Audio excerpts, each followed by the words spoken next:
ஒரு நிமிஷம். ஏய், தீபாவளிக்கு ட்ரெஸ் எடுக்க காசு இல்லைன்னு சொன்னீல, இப்பதான் ஒரு ஐடியா வந்திருக்கு. வா போலாம். இப்ப நம்ம எந்த கடைக்கு வந்து தெரியுமா? பழைய பட்டு புடவையெல்லாம் நல்ல விலைக்கு இங்க வாங்கிட்டு இருக்காங்க. வணக்கண்ணா. ஏன்னா அந்த பழைய பட்டு புடவையெல்லாம் நல்ல ரீசேலுக்கு எடுக்கிறதா கேள்விப்பட்டோம்.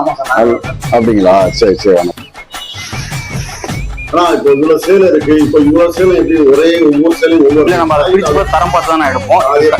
இந்த கல்வி சேலையோட பார்டர் தேய்ச்சி பார்த்தோம்னா இந்த மாதிரி வெள்ளை கலர் வந்தா இந்த மாதிரி புடவை வேலை போகும். சரிங்களா? இந்த மாதிரி சிகப்பு கலர் வந்தா புடவை வேலை போகாது சார். இந்த புடவையும் போகும் சார்.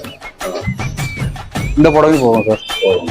நான் வெள்ளை கலர் வந்து வெள்ளி இருக்கு சார். புடவையில வந்து வெள்ளி இருக்கும், அதனால அது வந்து விலை அதிகமா போகுது. சிகப்பு கலர் வந்து செம்பு இருக்கு சார், அது வந்து விலை போகாது. நம்ம எடுக்கிறது இப்ப 4 புடவைக்கு என்ன ரேட்? 4 புடவையில வந்து 3 புடவை விலை போகணும். இந்த 3 புடவை உங்களுக்கு வந்து 25,000 ரூபாய் போகணும்.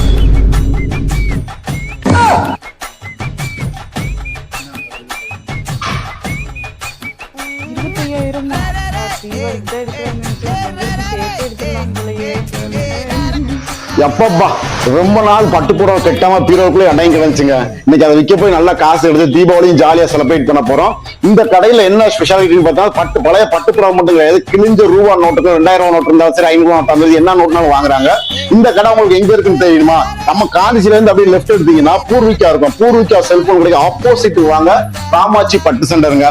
உங்க வீட்டுல இதே மாதிரி பழைய பட்டு புடவை எல்லாம் கட்டாம ரொம்ப நாள் பீரோக்குள்ளே அடைச்சு வச்சிருக்கீங்களா? வாங்க, வந்து பணத்தை அள்ளிட்டு போங்க. ரொம்ப நன்றிண்ணா. தேங்க்யூண்ணா. சூப்பர்ண்ணா. நன்றி.